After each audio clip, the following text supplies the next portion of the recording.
Tapi kita ingin hafalan yang kita hafal tidak lupa atau tidak hilang. Mau nggak? Mau. Oke, saya kasih sistem. Oke, kita akan belajar. Ini kita akan belajar bagaimana ngapal cepat dan mudah. Tapi saya berikan bonus yang lebih besar daripada 10 menit per halaman. Apa itu? Kita akan belajar ini. Sistem hafalan Al-Quran Mutqin tidak mudah hilang dan terlupakan. Beliau memiliki nama lengkap Ustaz Ahmad Jazi Al-Hafidh. Beliau dari Provinsi Jawa Barat, Ibu Kota Bandung. Beliau lahir pada tanggal 25 Oktober tahun 1990. Insyaallah beliau usianya sekarang jalan 13 tahun. Mudah-mudahan usia beliau memberikan keberkahan Allah Taala. Kemudian beliau menghafal Al-Quran 30 juz. Selesai menyelesaikan 30 juz itu di usia insyaallah yang kami dapat contohnya di usia 17 tahun. Dan itu tepatnya kelas 2 SMA. Dalam waktu 10 bulan dalam menghafal Al-Quran. Kemudian insyaallah beliau hafiz Quran dan narasumber motivasi Quran di Bandung TV. Alhamdulillah beliau telah hadir di tengah-tengah kita, dan di depan juga sudah ada beberapa sisi beliau, masukan Raihan dan seterusnya bisa kita baca sama-sama. Masukan Raihan program menghafal 10 menit pengalaman. Kemudian kemudian sanatan Qiraah Sab'ah dari Syekh Dr. Saleh Musa Guru Al-Sudani. Kemudian penulis buku Ide-Ide Musafir dalam menghafal Quran, dan beliau juga sebagai founder Ibda Arabic Academy, dan beliau juga sebagai founder Al-Quran Kreatif. Insyaallah teman-teman kita pada kali ini luar biasa. Langsung saja saya mengaku dan menerangkan pada kegiatan ahad ini. Kami mempersilahkan kepada Ustaz untuk menyampaikan sendiri doang kan, pada sesi yang pertama. Insyaallah sesi yang kedua akan ada siang hari nanti ada sesi tanya jawab. Setelah sesi ini selesai pertama, dipersilakan bagi Ustaz dan Ustazah dan Ustazah yang ingin bertanya, kami persilakan nanti di akhir sesi pertama pagi. Demikian dari kami, langsung saja kami persilakan kepada Ustaz Ahmad Jazi Al-Hafidh.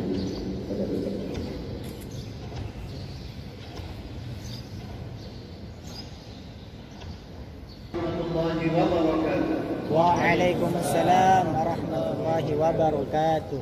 Alhamdulillah Rabbil Alamin. Allahumma salli wa sallim ala nabiyyina Muhammad wa ala alihi wa ashabihi ajma'in. Subhanaka la ilma lana illa ma 'allamtana innaka antal alimul hakim. Allahumma inna nas'aluka 'ilman nafi'an wa rizqan thayyiban wa 'amalan mutaqabbalan. Allahumma ij'alna min ahli al-Qur'an min ahlika wa khassatika ya rabbal alamin. Amma ba'd. Apa kabar semua? Alhamdulillah. Alhamdulillah, senang sekali bisa bersilaturahim, senang sekali bisa berbagi ilmu, sharing ilmu dengan ibu bapak, adik-adik sahabat Al-Quran yang dirahmati oleh Allah Subhanahu wa Ta'ala. Boleh saya bertanya? Oke, siapa di antara adik-adik, ibu bapak sahabat Al-Quran yang ada di sini punya cita-cita menjadi seorang hafiz dan hafiz Al-Quran 30 juz mungkin, angkat tangan. Cita-cita. Ya, alhamdulillah. Terima kasih. Mudah-mudahan harapan adik-adik ibu bapak sahabat Al-Quran menjadi seorang hafiz dan hafiz Al-Quran 30 juz mungkin itu terrealisasi di tahun 2021 ini. Amin. Ya. Atau paling telat 2022. Menghafal Al-Quran itu tidak usah terlalu lama. Kalau bisa menghafal Al-Quran 30 juz mungkin 1 tahun, kenapa harus 2 tahun? Kalau bisa menghafal Al-Quran 30 juz, maksudnya 2 tahun, kenapa harus 3 tahun, 4 tahun, dan seterusnya. Supaya waktu kita bisa efektif, kita bisa banyak belajar yang lain lagi. Kita bisa belajar di Dirasah Islamiyah, kita bisa belajar tafsir, hadis, dan seterusnya. Nah, insya Allah pada kesempatan yang berbahagia ini kita akan belajar satu metode menghafal Al-Quran yang saya kembangkan itu dari tahun 2014 sampai sekarang ini. Ya, di sini kita bukan hanya belajar bagaimana cara menghafal Al-Quran cepat. Karena kenapa menghafal cepat hilang? Iya kan? Ada orang menghafal Al-Quran cepat, tapi cepat hilang. Ada orang menghafal Al-Quran lama, cepat hilang. Ada nggak? Ya, hafalnya lama banget, setengah mati, tapi ujung-ujungnya cepat hilang. Seperti itu. Saya kira tidak ada dia tidak menghafal Al-Quran dan hafalannya hilang. Ya, karena yang hilang apa? Yang dihafal nggak ada. Oke. Jika Anda ingin menjadi seorang hafiz atau hafiz Al-Quran, ada satu kuncinya. Apa itu? Idza sarafa al-'abdu ma'a Allah, sarafa Allahu ma'ah. Idza sarafa al-'abdu ma'a Allah, sarafa Allahu ma'ah. Jika Anda jujur dan serius dalam menghafal Al-Quran, maka Allah juga akan jujur dan serius menjadikan Anda seorang hafiz dan hafiz Al-Quran. Al-Quran itu mukjizat, mudah dihafal untuk semua usia. Pernah lihat balita menghafal Al-Quran? Ya, sampai sekarang kita banyak lihat itu. Kalau kita lihat hadis Indonesia kan, itu bisa menghafal Al-Quran. Kita banyak melihat anak-anak 10 tahun menghafal Al-Quran, 20 tahun menghafal Al-Quran, 30 tahun menghafal Al-Quran, bahkan 70 tahun menghafal Al-Quran. Ini bukti bahwa Al-Quran itu mukjizat, dimudahkan menghafal untuk semua usia. Bagi yang mau, ya, bagi yang serius, bagi yang jujur. Nah, ini kuncinya seperti itu. Saya tidak akan berpanjang lebar di sini. Tujuan daripada metode ini langsung praktek. Langsung praktek. Yang kalau teori terlalu banyak. Biasanya kalau saya mulai memberikan training itu dari jam 8 tank sudah mulai sampai jam 3. Tapi ini saya akan ringkas teorinya. Nanti saya akan bimbing dalam praktek sampai selesai, sampai diuji hafalan-hafalannya di depan. Oke, jadi saya akan sampaikan. Siap. Titip satu. Oke. Oke. Nah, ini tema kita. Kita akan belajar metode menghafal Al-Quran 10 menit per halaman. Ya, kita akan belajar ini insyaallah. Seperti yang saya sampaikan, saya tidak mau hanya teman-teman cepat ngafal tapi cepat hilang. Saya ingin berikan yang lebih besar daripada 10 menit per halaman, dan itu saya terapkan di lembaga saya Al-Quran Kreatif Internasional di Bandung. Oke? Jadi kita bukan hanya ngafal cepat, ya, tapi cepat hilang. Tapi kita ingin hafalan yang kita hafal tidak lupa atau tidak hilang. Mau nggak? Oh. Oke, saya kasih sistem. Oke, kita akan belajar. Ini kita akan belajar bagaimana ngapal cepat dan mudah. Tapi saya berikan bonus yang lebih besar daripada 10 menit per halaman. Apa itu? Kita akan belajar ini. Sistem hafalan Al-Quran mutqin tidak mudah hilang dan terlupakan. Sistem ini saya sebut mesin. Kalau hafalan Al-Quran Anda masuk ke dalam sistem ini, maka hafalan Anda akan mutqin insyaallah. Sedikit saya sampaikan, apa yang saya sampaikan di sini itu yang saya terapkan 100% di lembaga saya. Jadi ada buktinya. Dan nanti kalau sahabat Al-Quran mau jalan ke Bandung, silakan.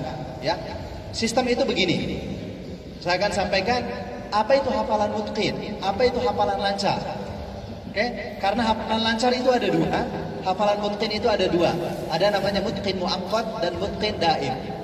Mutqin muaqqat lancar tapi sementara. Saya 8 tahun ketika menghafal Al-Quran dari tahun 2008 sampai 2016, hafalan yang saya jumpa itu hafalan mutqin muaqqat, lancar tapi sementara. Misalnya, Anda punya hafalan 5 juz, 20 juz, 30 juz, 30 juz. Kalau Anda libur, pulang ke rumah 1 minggu nggak ngaji, masih ada nggak hafalan itu? Nah, ini namanya mutqin muaqqat, lancar tapi sementara. Nah, nanti ada namanya mutqin daim, hafalan yang lama banget, meskipun Anda tidak ulang 1 bulan masih ingat. Nah, itu akan saya sampaikan di sini nanti. Oke. Ketika para peserta sudah berhasil menghafal 1 halaman, ya, atau berhasil menghafal 1 juz dengan metode 10 menit per halaman, dia akan masuk ke dalam sistem. Oke. Begitu selesai sistem, dia diuji dengan 2 bentuk ujian. Ujian yang pertama, dia melakukan ujian sholat. Apa yang dia lakukan? 1 juz itu dia harus baca dalam sholat sunnah 4 rakaat. Jadi sholat sunnah 4 rakaat, 1 juz. Artinya setiap 1 rakaat itu 5 halaman atau 2 lembar setengah.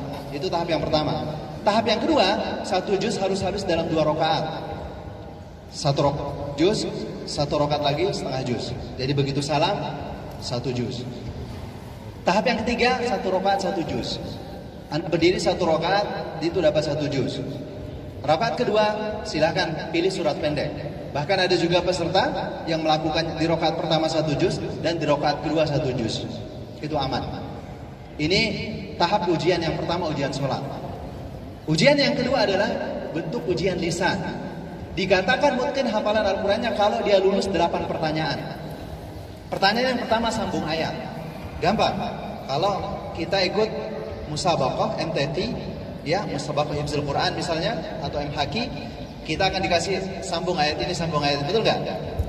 Ya, misalnya juz 1 sambung ayat ini. Walan tarda 'ankal yahud walad nasara hatta tattabi'a millatahum. Biasanya begitu, sambung. Oke. Itu pertanyaan yang pertama. Pertanyaan yang kedua, Anda tahu ayat ini? Wattaba'u ma tatlu asyayatin 'ala mulki Sulaiman. Tahu ayat ini? Oke, kalau Anda tahu ayat ini, bukan itu pertanyaannya. Pertanyaannya sebutkan 5 ayat sebelum ayat itu. Atau sebutkan 5 ayat setelah ayat itu. Atau sebutkan 10 ayat sebelum ayat itu, 10 ayat setelah ayat itu. Itu pertanyaan yang kedua. Pertanyaan yang ketiga, baca mundur dari bawah ke atas terbalik.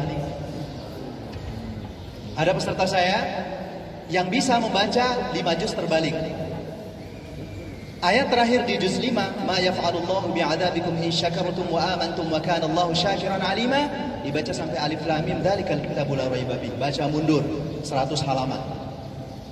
Tapi saya tidak akan minta Anda banyak halaman. Nanti di depan insyaallah kalau ada waktu saya akan panggil peserta 4 orang, 2 orang dari ikhwan, 2 orang dari akhwat, maju ke depan baca mundur hafalan Qur'annya. Ya, ini resiko kenapa Anda ikut pelatihan saya. Oke, pintunya masih terbuka ya, samping kiri kanan. Pertanyaan yang ketiga, pertanyaan yang keempat, Anda akan diminta, Anda akan dibacakan satu mufradat, satu kata, cari ayatnya. Misalnya, di juz 1 ada kata ba'udah, ada enggak? Cari ayatnya. Innallaha la yastahi ayyadriba mathalan ma ba'udah.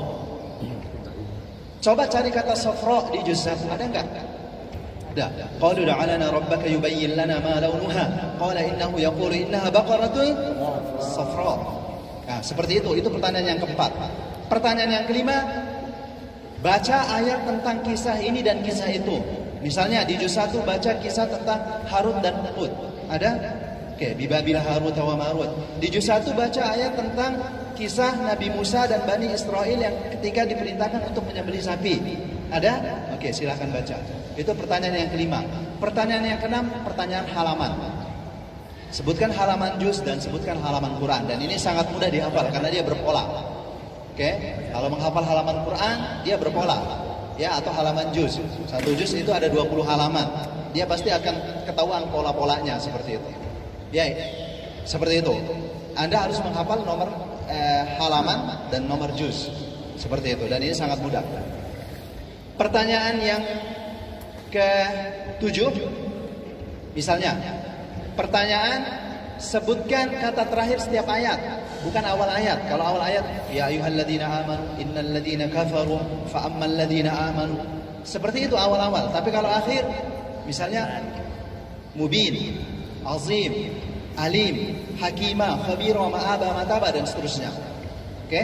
Dan pertanyaan yang terakhir, sebutkan jumlah ayat dalam halaman itu.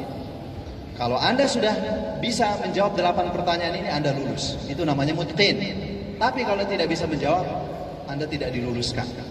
Nah, ini yang saya terapkan. Mudah-mudahan nanti bisa diterapkan di lembaga-lembaga ustadz dan ustadzah yang ada di Kota Tarakan ini. Oke. Dan saya akan bimbing bagaimana menghafal Al-Quran dengan cepat, mudah, dan hafalannya mutqin, insyaallah. Seperti itu. Oke, kita langsung saja. Saya tidak mau lama-lama. Sebelum kita masuk ke metode 10 menit per halaman, kita akan belajar ini dulu.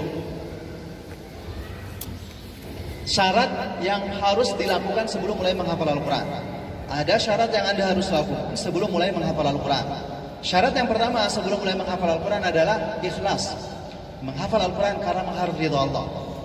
Menghafal Al-Quran ya karena mengharap pahala dan ganjaran dari Allah. Sekarang ini menghafal Al-Quran bisa jadi status sosial. Ya, bangga-banggaan menghafal Al-Quran supaya dikatakan hafiz dan hafiz Al-Quran. Ya, menghafal Al-Quran ya supaya disebut qari'ah seperti itu. Ya, bukan tujuan itu menghafal Al-Quran. Menghafal Al-Quran itu karena mengharap ridha Allah. Adapun bonus-bonus dunia itu pemberian saja. Ya, kalaupun kita dapat dari dunia itu hanya bonus dari Allah Subhanahu Wa Taala. Tapi tujuan kita menghafal Al-Quran ikhlas mengharap ridha Allah. Bukan karena ingin disebut hafiz atau hafizah atau bukan untuk gaya-gayaan. Bukan untuk itu menghafal Al-Quran. Karena Allah berfirman di dalam surah Al-Hijr mengisahkan tentang syaitan. Qala rabbi bima aghwaytani, kata syaitan, sebagaimana engkau menyesatkan aku ya Rabb, la uzayyinanna lahum fil ard, saya akan hiasi dunia ini, saya akan cantikkan dunia ini, wa la ughwiyannahum ajma'in, dan saya akan sesatkan semua manusia, illa, kecuali satu orang, illa ibadaka minhumul mukhlasin, kecuali orang yang ikhlas. Itu yang tidak bisa disesatkan oleh syaitan. Ini yang pertama. Syarat yang kedua sebelum kita mulai menghafal Al-Quran adalah bahagia. Ketika Anda menghafal Al-Quran, Anda merasa bahagia, 100% Anda bahagia dalam menghafal Al-Quran, maka potensi Anda akan keluar 100% dalam menghafal Al-Quran. Kalau Anda dalam menghafal Al-Quran tidak bahagia, 50%, ya tingkat kebahagiaan Anda dalam menghafal Al-Quran, maka 50% potensi Anda akan keluar. Semakin Anda bahagia, maka semakin potensi Anda akan keluar. Semakin Anda fokus, ya, semakin Anda konsentrasi dalam menghafal Al-Quran. Ketika Anda bahagia dalam menghafal Al-Quran, akan keluar namanya hormon endorfin dan serotonin dalam tubuh Anda. Yang ini akan membuat Anda fokus dan konsentrasi akan menjadi lebih baik dan semakin lebih baik. Seperti itu. Jadi menghafal Al-Quran, yang kedua syaratnya harus bahagia. Tersenyum, ya. Tidak dipaksa-paksa, tidak disuruh-suruh, seperti itu. Jadi menghafal Al-Quran harus menghadirkan rasa bahagia. Kenapa? Karena Allah menjamin orang yang menghafal Al-Quran, Allah akan jadikan keluarganya dan Allah akan meninggikan derajatnya di surga Allah Subhanahu Wa Taala. Itu yang kedua. Syarat yang ketiga sebelum kita mulai menghafal Al-Quran adalah maksimalkan kebutuhan air putih dalam tubuh kita. Allah berfirman di dalam surah Al-Anbiya ayat ke-30, "Wa ja'alna minal ma'i kulla syai'in hayyin," dan kami jadikan semua yang hidup itu berasal dari air. Tubuh manusia 70-80% itu air. Menurut penelitian otak manusia itu air dan 20% oksigen. Kalau tubuh kita ini mengalami dehidrasi, otak kita mengalami kekurangan oksigen, maka fungsi-fungsi berpikir kita tidak maksimal. Sel-sel dalam otak kita akan mati. Selanjutnya apa yang terjadi? Otak tidak bisa menghafal, otak tidak bisa berpikir, otak tidak bisa belajar, tidak bisa fokus dan tidak bisa konsentrasi. Kebutuhan air putih minimal dalam sehari semalam itu 2 liter dalam tubuh manusia atau sekitar 8 gelas. Ini Anda maksimalkan di malam hari karena kita berpuasa di siang hari. Ketika Anda berbuka, pas sahur sampai Anda sahur, ya, itu maksimalkan kebutuhan air putih minimal 2 liter supaya siang kita ya itu lebih fokus dan lebih konsentrasi. Nah, ini syarat yang ketiga. Syarat yang keempat sebelum kita mulai menghafal Al-Quran adalah memilih tempat. Memilih tempat dalam menghafal Al-Quran ada 4 kriterianya. Yang pertama, cari tempat tidak ada yang mengganggu fokus pendengaran Anda. Jadi jangan menghafal Al-Quran di sana ada suara musik, ada suara dangdutan, ada suara kendaraan, atau suara apa saja yang mampu mengalihkan fokus pendengaran kita. Oke. Yang kedua, cari tempat tidak ada yang mengganggu fokus penglihatan kita. Jadi jangan menghafal Al-Quran di depan TV misalnya, atau di depan ada gambar, atau ada tulisan. Ini mampu mengalihkan fokus penglihatan kita. Yang ketiga, cari tempat tidak ada yang mengganggu fokus pikiran kita. Jangan sampai kita ngapal Al-Quran di situ, ingatnya yang lain. Ntar sore buka puasanya apa ya? Yang diingat itu, jemuran saya gimana? Anak saya gimana? dan seterusnya. Yang keempat, cari tempat tidak ada yang mengganggu fokus perasaan. Jangan sampai Anda ngapal di situ bawaannya nangis saja, sedih aja seperti itu, yang mampu mengganggu fokus perasaan kita atau mengganggu tingkat kekhusyuan dan ketenangan kita dalam menghafal Al-Quran. Itu syarat yang keberapa?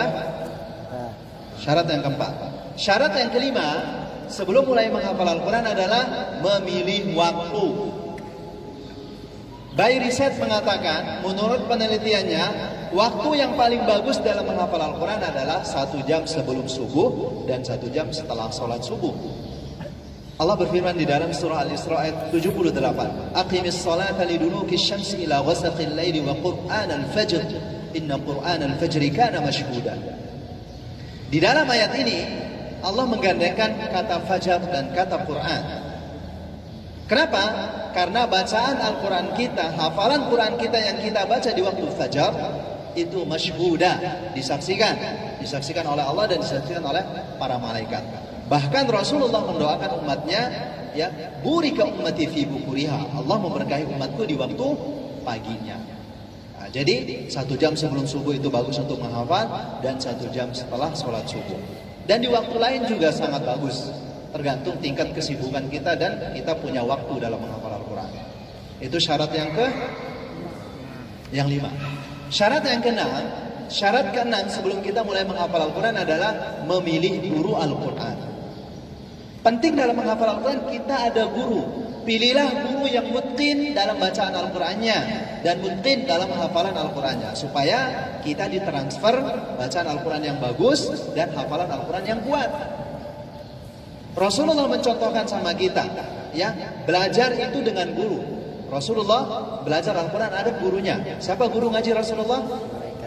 Malaikat Jibril alaihissalam. Bahkan di bulan Ramadan seperti ini, Malaikat Jibril datang setiap malam kepada Rasulullah untuk mengajarkan Al-Quran kepada Rasulullah SAW.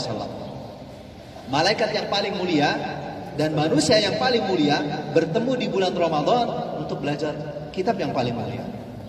Jadi malaikat yang paling mulia hafiz Quran dan manusia yang paling mulia juga hafiz Quran. Jadi kalau Anda ingin dimuliakan oleh Allah, salah satunya dengan menjadi seorang hafiz atau hafiz Al-Quran.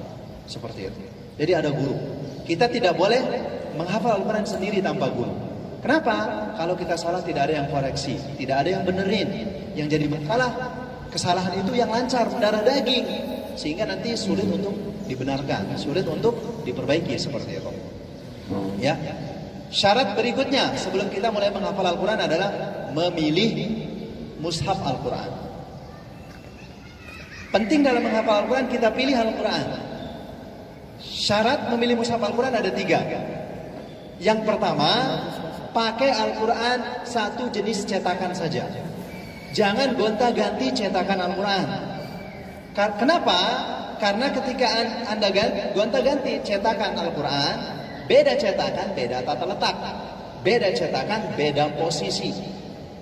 Kalau Anda menghafal Al-Quran hari ini pakai cetakan Indonesia, besok Malaysia, besok Madinah, besok Libanon, besok Mesir, kita akan bingung.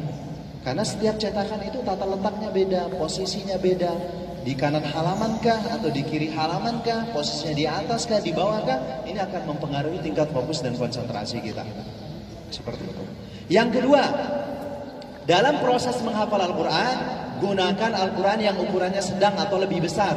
Jangan pakai Al-Quran kecil atau ukurannya saku atau seukuran handphone. Saya tidak merekomendasikan Anda pakai Al-Quran kecil. Kenapa? Kalau Anda menghafal Al-Quran pakai Al-Quran saku atau Al-Quran kecil seukuran handphone, bisa saja terjadi banyak kesalahan. Misalnya ada baris yang Anda tidak lihat, ada kalimat yang terpotong, ada ayat yang terlewatkan, sehingga potensi salahnya besar. Untuk lebih hati-hati, gunakan Al-Quran yang sedang atau lebih besar. Kenapa? Karena barisnya jelas, ayatnya jelas, tulisannya jelas. Dan ini untuk meminimalisir kesalahan-kesalahan dalam menghafal Al-Quran. Kecuali Anda sudah hafal. Anda sudah hafal suratnya, Anda hafal juznya.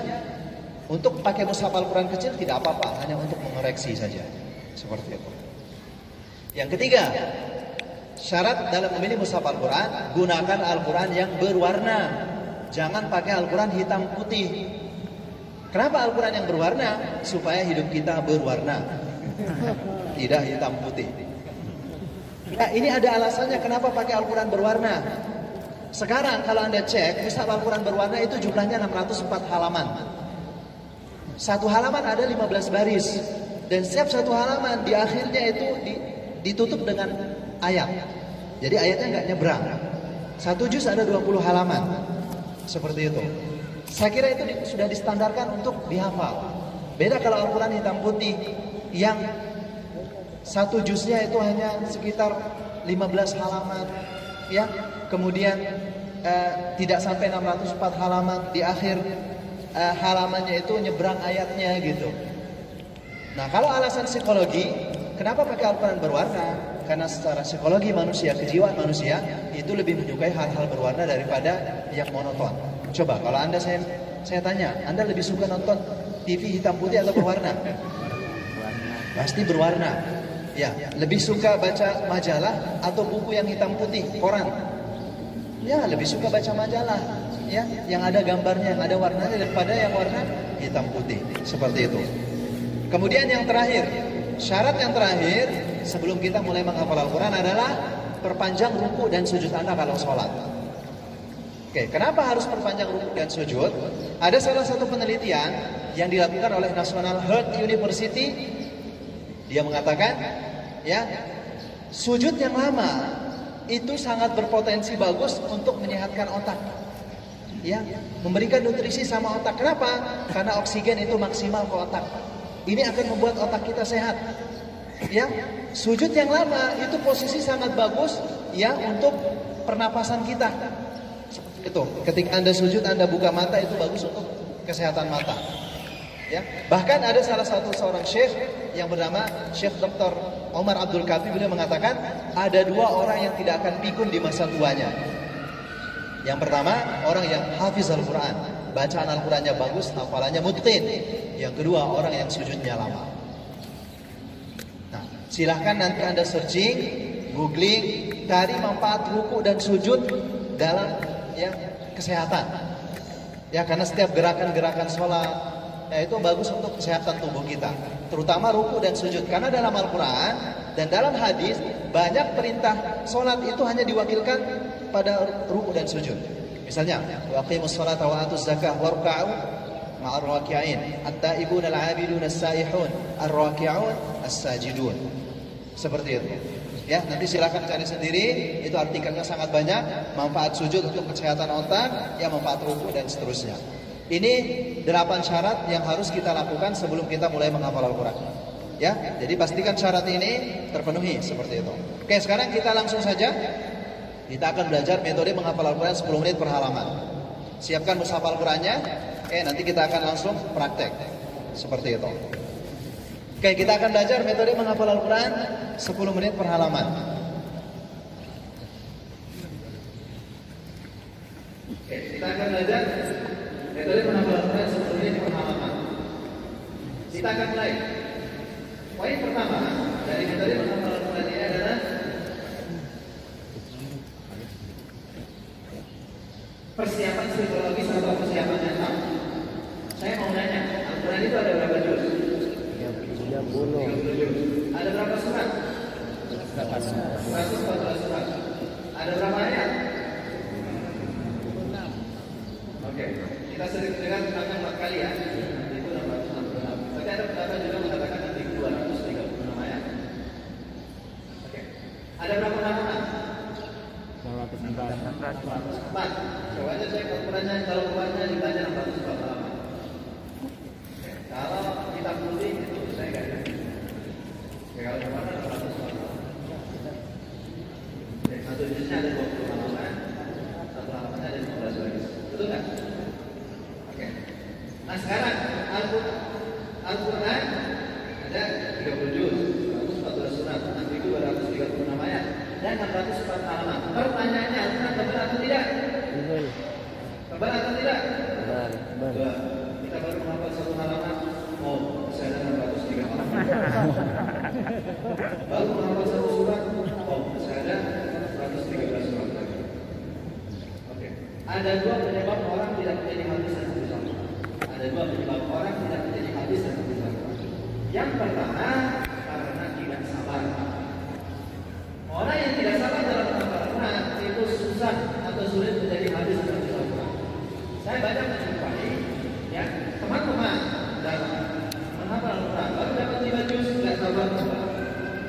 dapat 10 juz? 2. 15 juz? 2. Pada akhirnya nggak seperti apa lagi. Di sana kita berbuat dunia. Kalau Anda sabar, Anda pasti sukses. Kalau Anda sabar, Anda pasti bisa menjadi seperti itu. Ya, sabar dalam amal Quran. Ya, pasti Anda sukses untuk menjadi seorang hafiz Al-Quran. Yang kedua, penyebab orang tidak menjadi hafiz Al-Quran adalah karena dia tidak mengetahui potensi diri yang dia miliki. Saya mau nanya sama Anda, perpustakaan paling besar di dunia ini apa namanya? Kalau ada Google, searching, itu ada beberapa yang keluar. Salah satunya British Library dan Oxford. Anda tahu berapa juta buku yang ada di perpustakaan Oxford? Kurang lebih 170 juta buku. 170 juta buku. Pakar-pakar mengatakan seandainya buku yang ada di Oxford yang jumlahnya 170 juta buku itu dimasukkan ke dalam kepala Anda, maka otak Anda tidak akan pernah full memorinya. Allah. Orang yang paling cerdas di dunia ini, yang paling jenius di dunia ini tidak lebih dari 20% otaknya dipakai. Kalau otak kita kerja selama 100 tahun, menghafal terus, belajar terus, dimasukkan terus itu, maka otak kita tidak akan pernah full memorinya.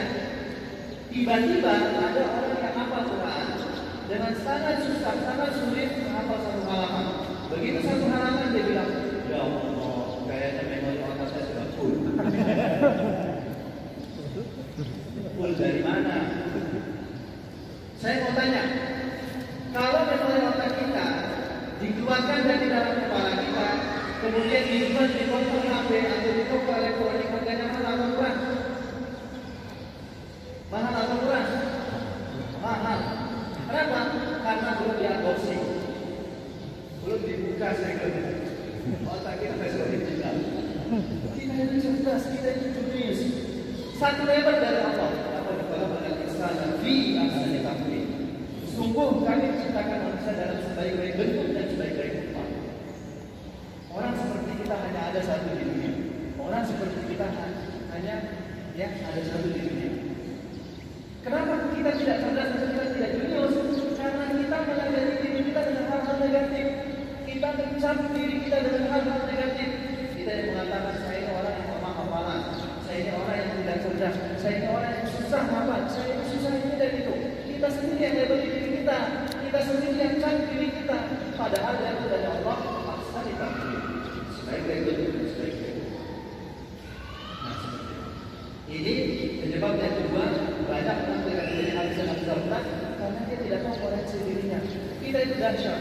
Anda mau menghafal semua buku Islam, semua kitab hadis Anda hafal tidak akan pernah full memori Anda.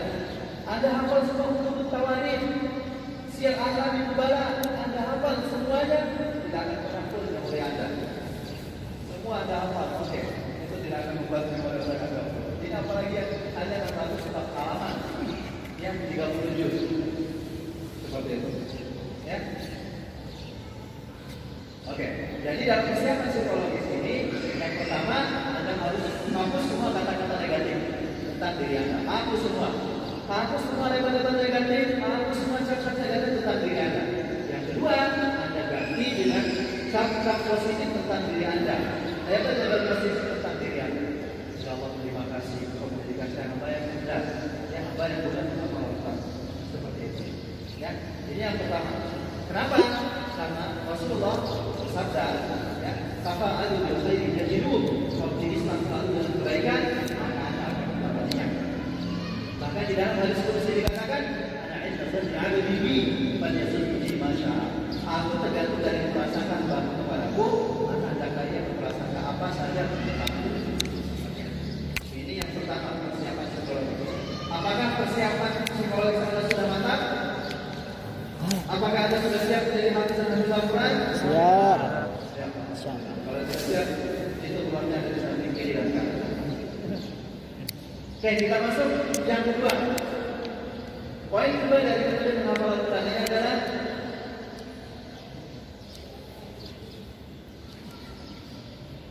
membayangkan atau mengimajinasikan. Tadi di awal saya tanya, siapa yang akan menjadi hafiz Al-Quran? Semua katakan kan?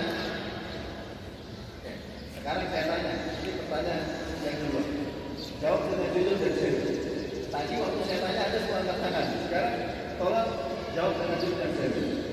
Siapa di antara diri Anda, ibu bapak sahabat Al-Quran di sini yang pernah membayangkan dirinya menjadi hafiz dan hafiz Al-Quran 30 juz? Mungkin angkat tangan. Ulang ya semua. Terima kasih. Kenapa kita tidak menjadi hafiz dan hafiz Al-Quran? Karena kita nggak pernah bayangkan diri kita menjadi hafiz dan hafiz Al-Quran. Membayangkan itu gratis, tapi tidak pernah kita lakukan. Bagaimana mungkin kita menjadi hafiz dan hafiz Al-Quran?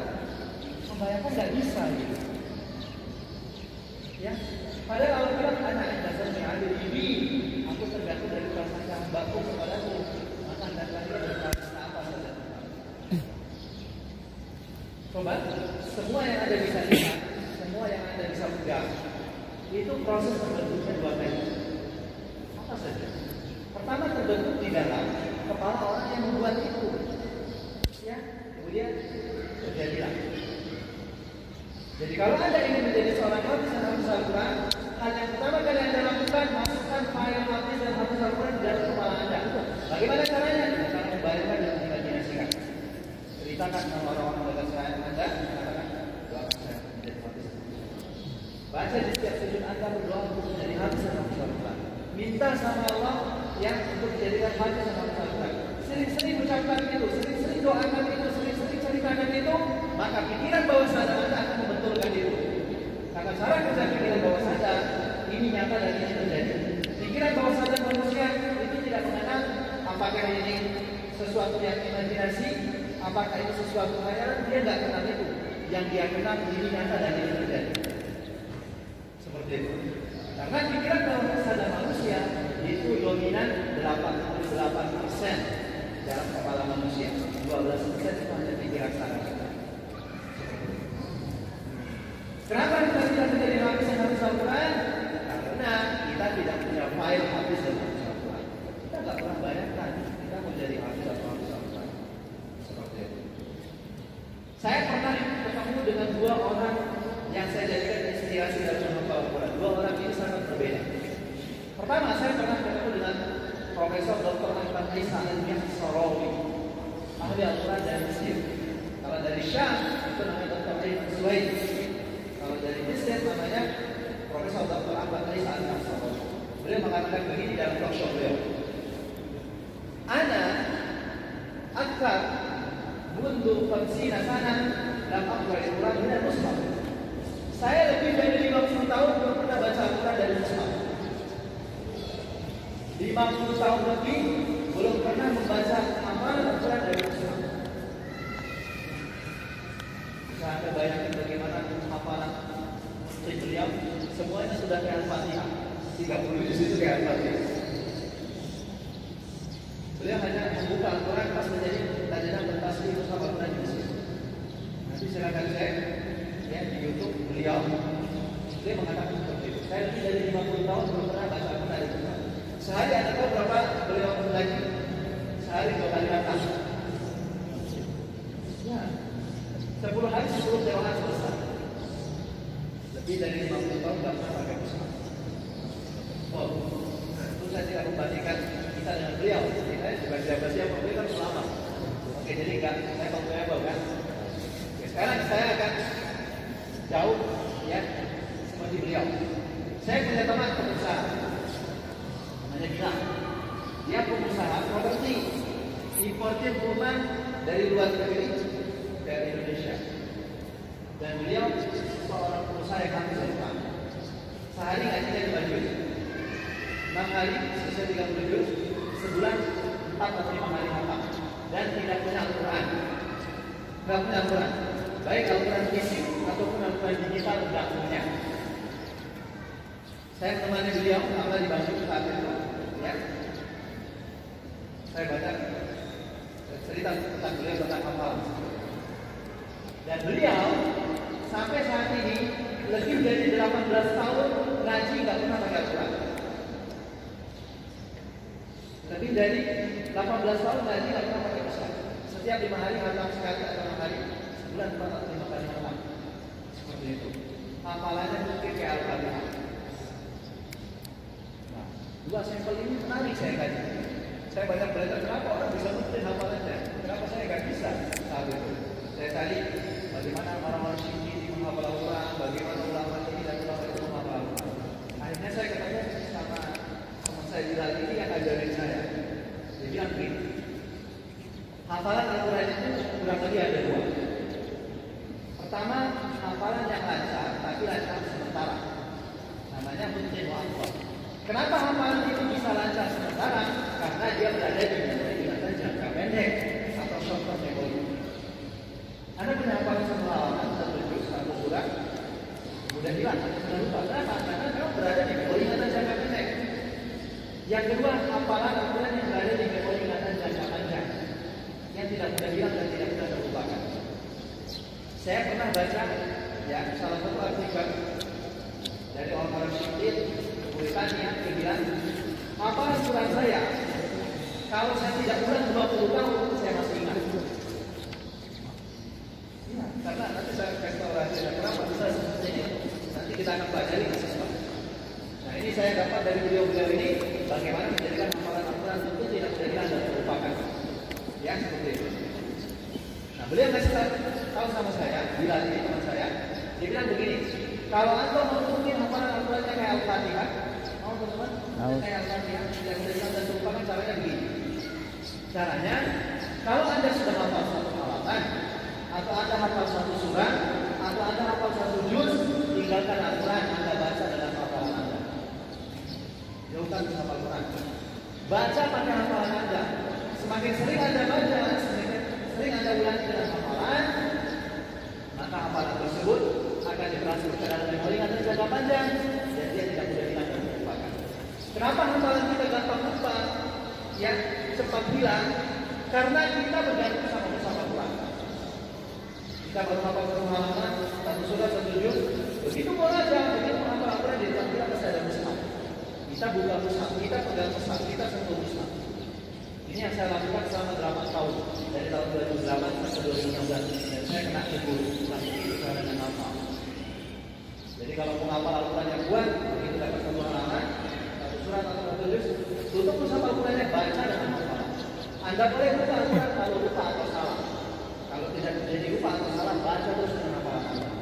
Maka ini akan menjadikan hafalan Anda rutin, lancar, tidak mudah hilang dan tidak mudah terlupakan. Kenapa? Karena Anda sudah percaya diri.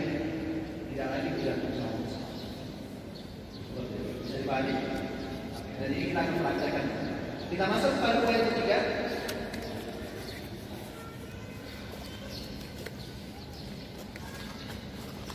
Oke, poin ketiga dari tujuan menghafal Al-Quran ini adalah pemanasan otak.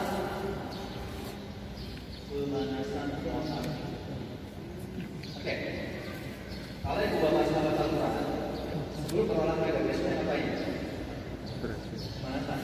Kalau nggak pemanasan akan terjadi cedera, ya, dan seterusnya. Kalau ibu bapak sahabat Al-Quran mau berangkat ke kantor, mau berangkat kerja, sebelum menaiki kendaraan, kendaraannya diapain dulu? Dipanas, karena dipanasnya. Oke, bisa bersih. Oke, kalau Anda berada di depan laptop, sebelum Anda mengetik atau browsing, setelah kita kontennya diapain dulu? Refresh. Kalau tidak di refresh, error flash. Nah, ternyata satu kesalahan yang sering kita lakukan kalau kita mau menghafal Al-Quran, kita tidak boleh langsung ambil mushaf, langsung buka. Itu enggak? Dan ini salah besar. Jadi salah satu bentuk kesalahan dari menghafal Al-Quran sudah boleh. Saya mau menghafal Al-Quran, langsung buka. Kalau enggak gitu kan. Ya, makanya otak kita sering error, sering blank, ya, lecet, cedera, karena kita nggak ramah sama otak kita. Kita sering menjadi otak kita langsung dijejeli dengan hafalan atau melakukan pemanasan. Kita harus melakukan pemanasan otak sebelum menghafal Al-Quran. Bagaimana cara pemanasan otak? Caranya begini. Saya akan sampaikan kepada Anda. Ada yang punya pesawat? Ya, saya bentar ya. Hafalnya.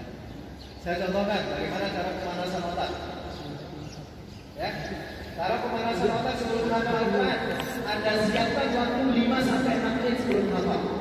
Berapa menit? 5 sampai 6 menit sebelum menghafal pemanasan otak. Caranya gimana? Caranya begini. Anda jauhkan bersama Al-Quran Anda menghadap kiblat ya. Oke. Ini mushaf. Anda menghafal. Anda bikin jarak sama mushaf. Yang kurang lebih 1 atau 2 meter yang ada tidak menjangkau. Kemudian Anda duduk. Posisi yang duduk dalam menghafal Al-Quran yang bagus adalah duduk seperti iftirash atau tawarruk, seperti duduk di antara 2 sujud atau duduk tahiyat terakhir. Ini sangat bagus, ya. Ada manfaat kesehatan juga seperti itu, ya. Anda bikin jarak, oke, 1 atau 2 meter. Mushaf Al-Qurannya dengan cara tidak boleh dipegang, tidak boleh disentuh, tidak boleh dibuka. Oke, pokoknya jauh, tidak ada Al-Quran yang menempel dalam badan Anda. Jauh banget. Oke, sekarang Anda perlu 5 sampai 6 menit. Apa yang Anda baca? Bebas. Mau baca surat pendek, surat panjang, yang waktunya 5 sampai 6 menit. Boleh hafalnya berulang kali. Surah Al-Mulk, apa saja 5 sampai 6 menit. Tapi saran saya sebaiknya hafalan-hafalan yang sudah dihafal. Nanti saya akan kasih tahu bagaimana cara pemanasan otak yang bagus dalam menerapkan itu. Yang jelas Anda butuh waktu 5 sampai 6 menit baca apa saja yang Anda hafal dari Al-Quran dengan hafalan Anda, oke, tanpa memegang, melihat dan menyentuh mushaf Al-Quran. Setelah 5 sampai 6 menit baru ambil mushafnya. 5 sampai 6 menit baru ambil, baru buka, tentukan surat yang Anda ingin hafal dan mulailah menghafal. Bisa dipahami? Oke, setelah Anda melakukan pemanasan otak 5 sampai 6 menit. Apa yang terjadi ketika Anda melakukan pemanasan otak 5 sampai 6 menit? Pertama, otak Anda sudah siap untuk menghafal. Otak kita sudah terjun. Yang kedua, otak kita sudah mulai panas, mulai aktif. Sehingga otak kita itu seperti dikasih surprise atau hadiah. Bagaimana rasanya kalau Anda dikasih hadiah? Senang, bahagia. Nah, otak kita seperti persis diberikan hadiah. Dia merasa bahagia dan dia merasa tenang. Sehingga otak kita itu akan memaksa hidup kita dan berkata, segera mulailah menghafalkan jalan terlalu berbahaya.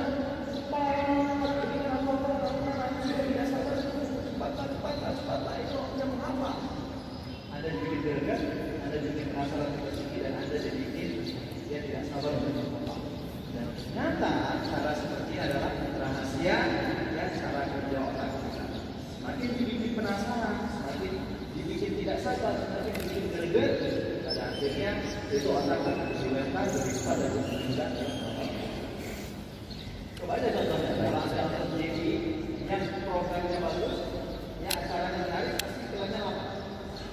Dan Anda mau lama banget iklannya, tapi malam-malam seminggu kan. Nah, kurang lebih seperti itu. Dan banyak ini dilakukan oleh orang-orang kapitalis. Contohnya kalau Anda misalnya menonton film di bioskop itu dilakukan seperti itu. Pemanasan otaknya sangat lama. Ya, kita nonton 3 jam nggak terasa. Begitu selesai nonton hafalannya mungkin.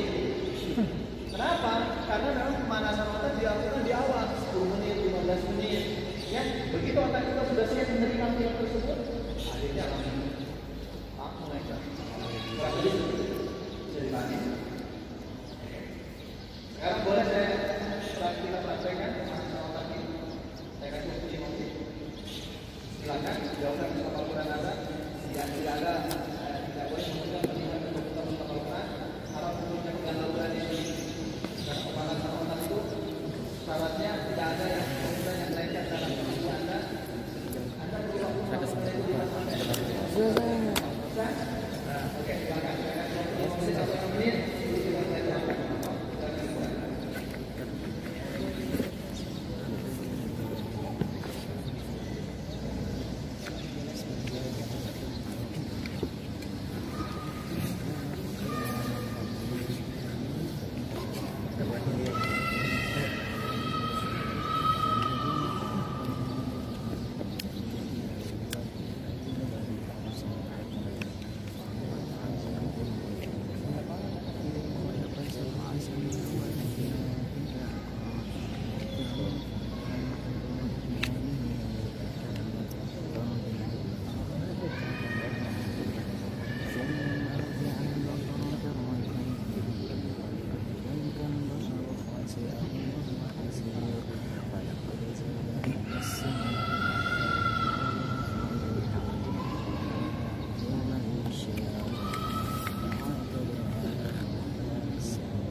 Oke, kita masuk ke poin keempat. Kita akan belajar poin keempat dari metode menghafal Al-Quran sebagai pengalaman. Poin keempat dari metode menghafal Al-Quran ini adalah pernafasan. Pernafasan. Ibu bapak sahabat Al-Quran, tahu tidak? Ternyata menghafal Al-Quran itu adalah kaitannya dengan oksigen. Erat kaitannya dengan pernafasan.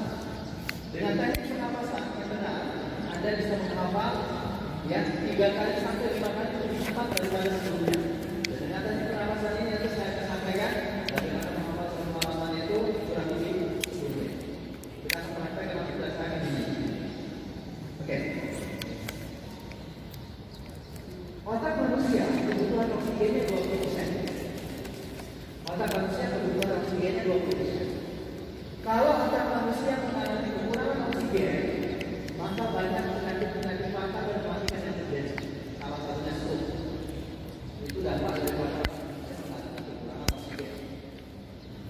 Dampak yang paling ringan kalau otak kita kekurangan oksigen adalah bermual atau ngantuk. Coba dari sendiri kan Anda kalau ada yang bermual. Oke. Nah, itu berarti yang kekurangan oksigen. Ya, tidak selamanya bermual itu ngantuk ya. Nah, kita udah bekerja sepanjang hari, sepanjang malam, terus bermual. Nah, itu tandanya otak kekurangan oksigen. Nah, tadi saya sudah sampaikan, otak manusia kebutuhan dasarnya dua, air dan oksigen. Kalau kebutuhan airnya terpenuhi dan kebutuhan oksigen otak terpenuhi, maka otak kita akan memberikan fokus dan konsentrasi yang sangat baik, sehingga otak kita fresh, mudah menghafal dan mudah mengingat. Ya, sekarang kita akan belajar teknik pernapasan. Bagaimana dengan teknik pernapasan ini otak kita maksimal oksigennya? Oke, perlu diperhatikan. Dalam teknik pernapasan ini ada dua teknik pernapasan yang saya akan sampaikan. Pertama, teknik pernapasan sebelum menghafal. Yang kedua, teknik pernapasan di saat menghafal. Nah, ini perlu digarisbawahi beda. Yang pertama, kita akan belajar teknik pernapasan sebelum menghafal. Tujuan daripada teknik pernapasan ini untuk memaksimalkan oksigen dalam otak. Anda harus lakukan minimal 3 kali sebelum menghafal. Berapa kali? Minimal 3 kali Anda lakukan sebelum menghafal. Caranya begini. Anda tarik nafas yang panjang dan dalam dalam tubuh. Kemudian tahan di perut Anda selama 8 detik. Oke, Anda boleh hitungnya dalam hati, suara nggak boleh keluar. Oke, Anda hitung 1 sampai 8, atau Anda ucapkan subhanallah perlahan-lahan dalam hati 8 kali. Oke, saya kasih contoh misalnya. Subhanallah, subhanallah, subhanallah, subhanallah, subhanallah, subhanallah, subhanallah, subhanallah. Lepaskan. Tentunya ini contoh. Hitung itu harus nggak boleh bersuara dan nggak boleh buka mulut. Kenapa? Kalau bersuara dan buka mulut mereka dan pernapasannya batal. Contoh. Subhanallah. Batal kan? Jadi ketika dalam hati. Oke, yang kedua ada tarik nafas lagi yang panjang dan dalam dalam hidup dengan kiri dan kanan. Tahan di perut Anda selama 8 detik. Bisa Anda ucapkan alhamdulillah 8 kali. Alhamdulillah, alhamdulillah, alhamdulillah, alhamdulillah, alhamdulillah, alhamdulillah, alhamdulillah, alhamdulillah. Lepaskan lewat mulut Anda.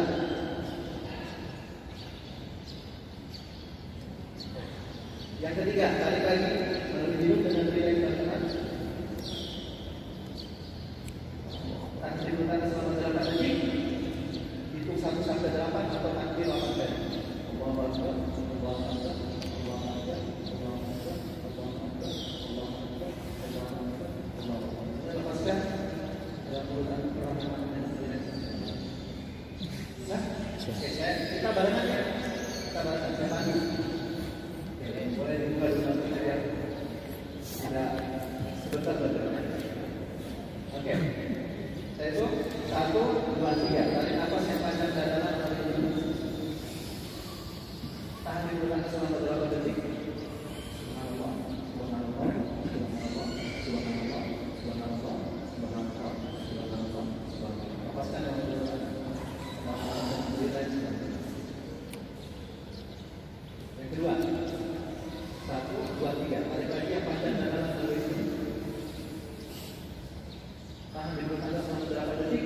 Ucapkan alhamdulillah 8 kali. Alhamdulillah, alhamdulillah, alhamdulillah, alhamdulillah, alhamdulillah, alhamdulillah, alhamdulillah, alhamdulillah. Lepaskan kalau perut Anda perlahan-lahan dan rileks. Yang ketiga, 1, 2, 3. Tarik lagi yang panjang dan dalam. Tahan di perut Anda selama 8 detik. Ucapkan takbir 8 kali dalam hati. Allahu Akbar, Allahu Akbar, Allahu Akbar, Allahu Akbar, Allahu Akbar, Allahu Akbar, Allahu Akbar. Lepaskan kalau perut Anda.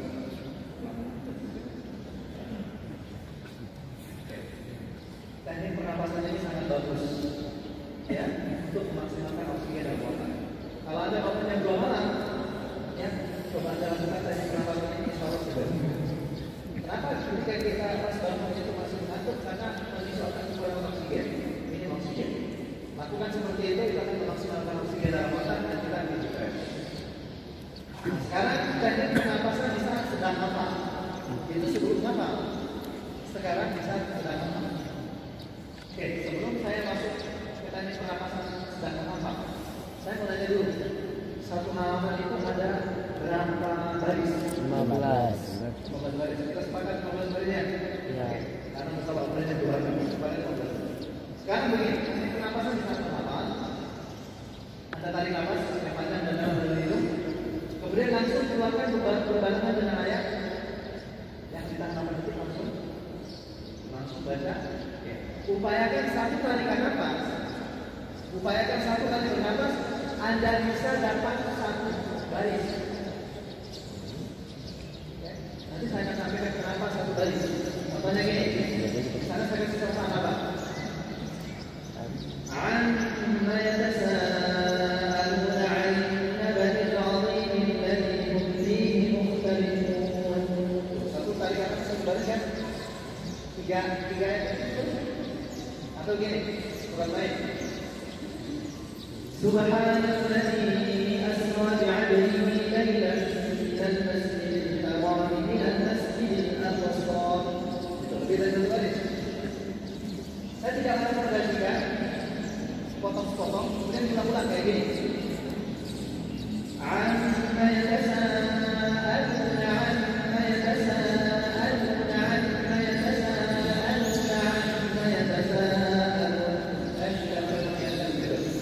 atau kayak gini. Subhanalladzi asra subhanalladzi asra subhanalladzi asra subhanalladzi asra. Sudah sedikit sebelum nanti akan saya. Maka maksudnya satu tarikan nafas satu baris. Kalau ayatnya pendek dua soal saja satu apa-apa. Kalau ayatnya panjang lumayan. Kenapa saya minta Anda seperti itu? Pertama, ini bagus untuk melatih supaya nafas kita panjang. Yang kedua, supaya nafas kita teratur. Yang ketiga, supaya ketika kita ngaji tidak ngos-ngosan. Perhatian kalau ngaji ngos-ngosan setengah kali. Dan yang keempat, ini poinnya. Dan yang keempat, Anda bisa menghafal satu halaman yang kurang lebih 10 menit. Kenapa bisa? Bisa, caranya begini. Kalau Anda satu tarik nafas, kan kita sudah sepakat satu halaman itu ada berapa baris? 15 baris. Kalau Anda mampu menghafal satu baris dengan satu tarikan nafas dalam waktu 1 menit, maka 15 baris Anda akan menghafal dalam waktu 15 menit.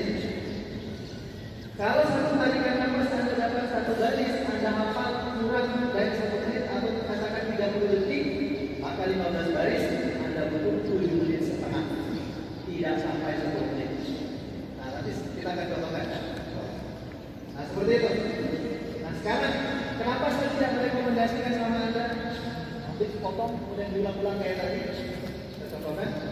Amma yatasaalun 'amma yatasaalun 'amma yatasaalun. Atau wan nazi'ati gharqan wan nazi'ati gharqan wan nazi'ati. Gitu diulang-ulang. Paham kan maksud saya? Kalau Anda lakukan seperti itu, pertama tidak menjalankan nafas panjang, yang kedua nafasnya tidak teratur, yang ketiga ngos-ngosan, dan yang keempat waktunya lama. Saya kasih contoh. Masa yang tersalu ada menit. Ini sampai lalu 1 menit. Nah dari mungkin tadi pun 1 menit, 1 baris 3 menit, 15 baris, 45 menit. Lama kan? Sampai sini paham maksudnya? Oke, nanti biar lebih jelas saya akan contohkan. Kita akan praktek sama-sama. Paham ya? Paham. Oke, sekarang kita masuk ke poin kelima. Dari sini kita akan praktek. Poin kelima dari metode penghafalan ini adalah fokus. Nah, fokus dalam penghafalan Quran itu ada 3.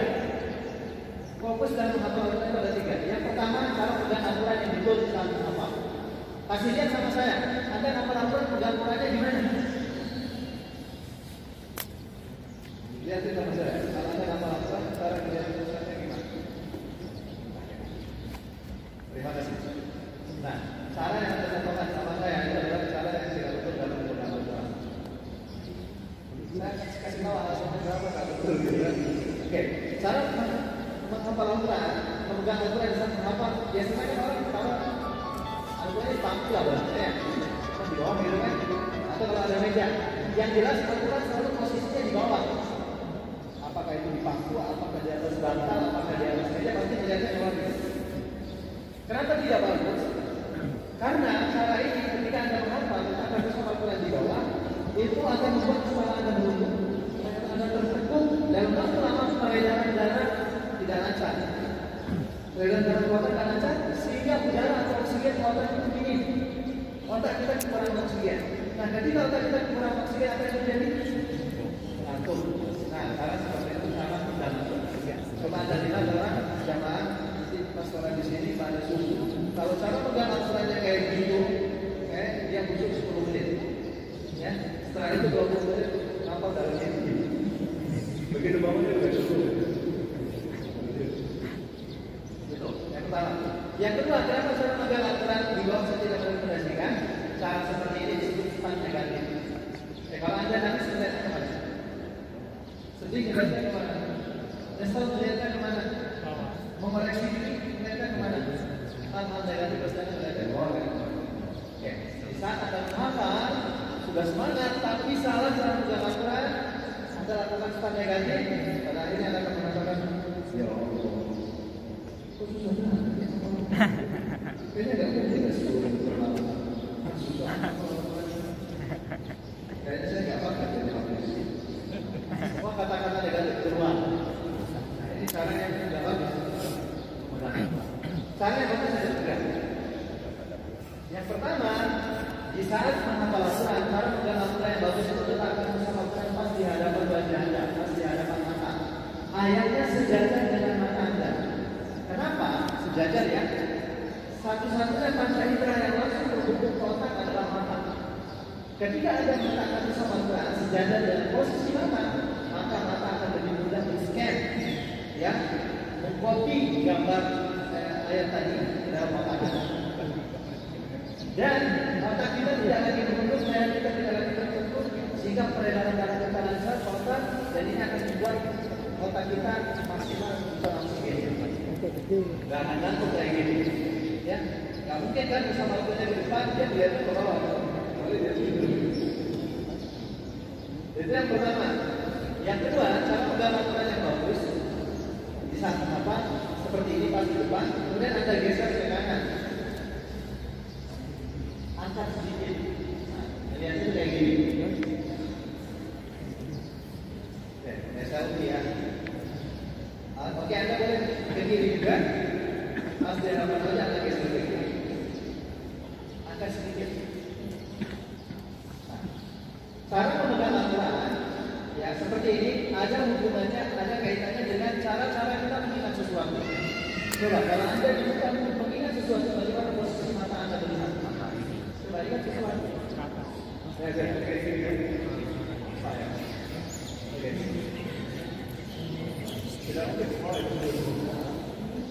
Oke, ini ada hubungannya dengan mengingat. Kita ada cara-cara kita mengingat sesuatu. Dan ini membantu ya untuk mengingat lebih cepat sama lebih mudah. Coba aja lihat iklan bimbel. Iklan bimbel biasanya suka ada lampu di atas kan?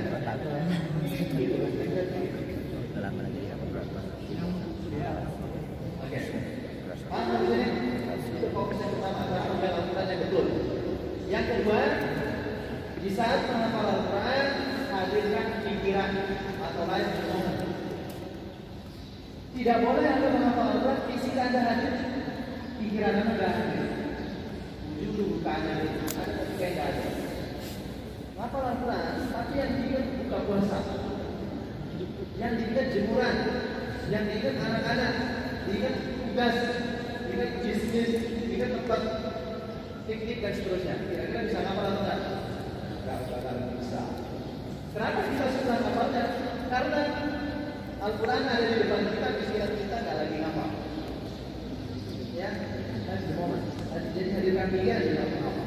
Anda mau duduk 1 jam, 2 jam, 3 jam, 4 jam, 5 jam dari sana sampai buka puasa, tapi pikiran Anda tidak sedang ngapal. Jangan satu ayat saja ngapal, karena tidak hadir di pikiran kita. Yang ketiga, di saat menghafal Al-Quran, hadirkan perasaan Anda. Apa yang hadirkan perasaan? Libatkan khusyuk Anda, ketenangan hati Anda. Ya, oleh sebab itu, ya Rasulullah mencontohkan sama kita kalau lewat ayat-ayat rahmat dia kita rahmat, ayat-ayat ampunan dia kita ampunan, ayat-ayat surga itu kita surga, ayat neraka kita jauhkan dari neraka. Nah ini menghadirkan hati khusyuk tenang dalam beramal yang sangat bagus. Ya, apa yang kita lakukan? Ya, bersihkan pakaian kita, bisa menghafal, kasih wangi-wangian supaya bisa menghadirkan perasaan yang dalam beramal. Bisa dipahami? Sekarang kita praktekkan ya. Oke, saya mau tentukan suratnya boleh? Boleh. Supaya nanti enak terakhir. Biasanya kalau ada yang baju, kita bisa cek hafalannya. Tapi saya kasih surat yang tidak terkenal atau yang jarang. Mungkin sebagai misal insya Allah boleh kita dulu. Boleh. Kan kita ngomong di halamannya. Biar supaya kenapa saya pilih surat yang agak luas atau jarang didengarkan lainnya, supaya benar-benar gitu. Kalau saya kasih mantan misalnya Al-Mulk banyak yang hafal, kasih banyak yang hafal gitu kan. Oke, kita kasih yang saya tentukan boleh ya.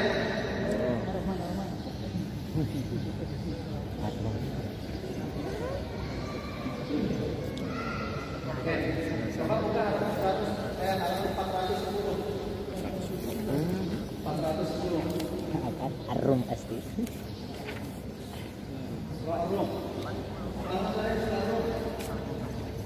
410. Walau astagfirullah.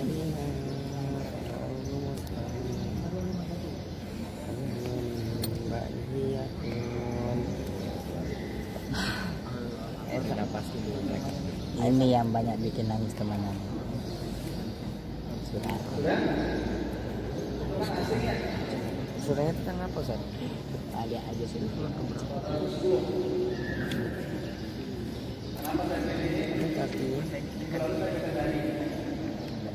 Gak ada.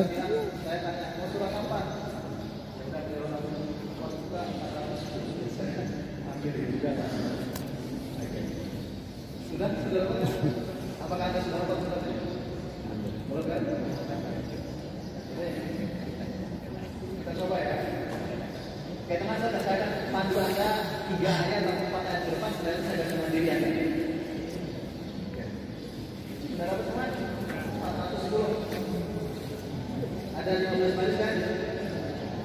Oke, sekarang sebelum kita menghafal, coba realisasi atau kalian kenapa minimal 3 kali.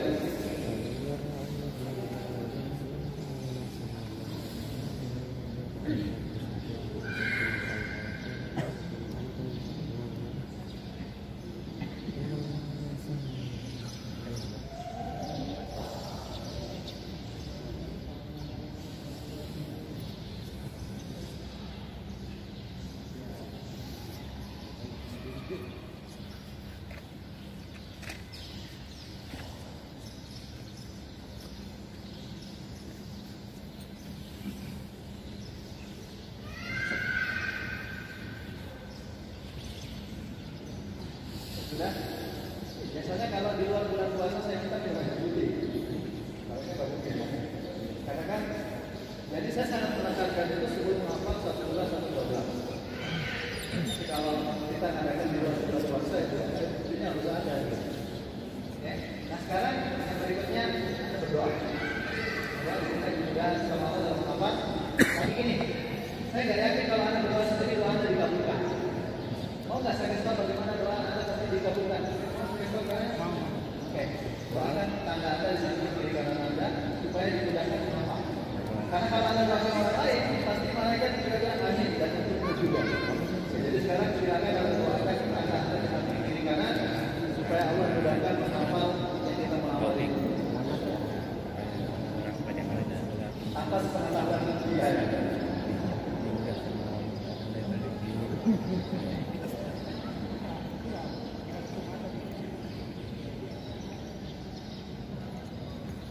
Sudah? Sudah terbangan? Ya, itu begitu. Kalau mau doa Anda dikabulkan, doakan orang lain. Ya? Kalau misalnya Anda lihat orang lain yang tidak di rumah, doakan orang berikan dia rumah. Itu juga diberikan. mobil, Anda diberikan. Jadi doa itu pasti dikabulkan ketika kita mendoakan orang lain. Ya, semakin banyak Anda doakan orang lain, semakin sering Anda doakan orang lain, Anda juga semakin banyak didoakan malaikat, dan doa malaikat pasti dikabulkan. Karena doa kita betul-betul dikabulkan. Doa kita banyak dosa ya. Oke, sekarang silakan buka surat Al-Qurannya. Oke, sebelum kita mulai praktek, saya kasih satu kaidah dalam hafal. Anda harus hafal kaidah ini. Kaidahnya begini: kerja otak 2 kali lipat lebih banyak daripada kerja mata. Itu kaidahnya. Saya ulang lagi: kerja otak 2 kali lipat lebih banyak daripada kerja mata. Apakah? Apa kaidahnya? Kerja otak 2 kali lipat daripada kerja mata. Maksud saya begini, saya tidak akan minta Anda baca satu ayat 10 kali, 20 kali, 30 kali, 40 kali, 50 kali, 100 kali kan. Mata itu nggak hafal. Mata itu nggak hafal. Mata itu hanya media. Banyak orang buta, tunanetra, habis Al-Quran. Padahal nggak kerja mata, nggak bisa melihat. Oke? Nah, jadi sekarang cara kerjanya, mata melakukan sekali, otak melakukan 2 kali. Apa maksudnya? Ya, mata melakukan sekali, otak melakukan 2 kali. 2 kali lipat maksudnya. Kalau Anda baca 1 kali dengan cara melihat, berarti Anda harus baca 2 kali dengan hafalan Anda. Kalau Anda baca 5 kali dengan mata Anda, berarti Anda harus baca 2 kali lipat, 10 kali lipat dengan hafalan Anda. Apa maksudnya? Oke, saya akan kasih tahu. Sekarang cara pegang Al-Quran yang kedua. Cara pegang Al-Quran yang Naik sebelah kanan.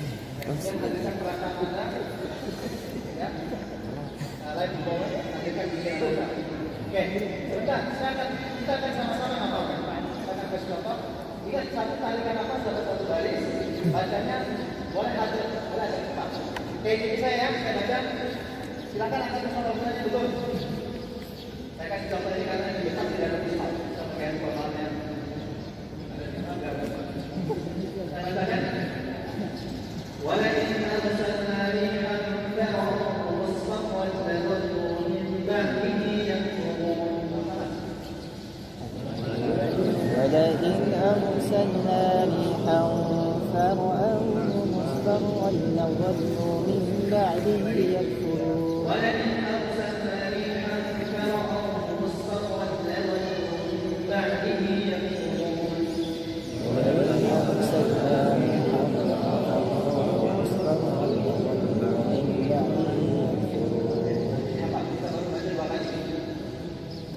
ولئن أرسلنا ريحا فرعون مصفرا لظلوا من بعده يكفرون. ولئن أرسلنا ريحا فرعون مصفرا لظلوا من بعده يكفرون. 3 kali kita ulang. Apakah Anda sudah terbayang ayatnya? Oke, kalau belum kita lanjut. Oke, sampai Anda terbayang ayatnya. ولئن أرسلنا ريحا فرعون مصفرا لظلوا من بعده يكفرون. ولئن أرسلنا ريحا فرعون مصفرا لظلوا من بعده يكفرون. ولئن أرسلنا ريحا فرعون مصفرا لظلوا من بعده يكفرون. ولئن أرسلنا ريحا فرعون مصفرا لظلوا من بعده يكفرون. Oke, kerja mata 5 kali. Sekarang kaidahnya kerja otak 2 kali lipat. Berarti kita harus baca 2 kali lipat dengan hafalan kita tanpa mushaf. Sekarang gunakan mushaf Anda, kita akan baca dengan hafalan kita. 10 kali berarti ya. ولئن أرسلنا ريحا فرعون مصفرا لظلوا من بعده يكفرون. ولئن أرسلنا ريحا فرعون مصفرا ولئن أرسلنا ريحا فرعون مصفرا لظلوا من بعده يكفرون. ولئن أرسلنا ريحا فرعون مصفرا ولئن أرسلنا ريحا فرعون مصفرا لظلوا من بعده يكفرون. ولئن أرسلنا ريحا فرعون مصفرا لظلوا من بعده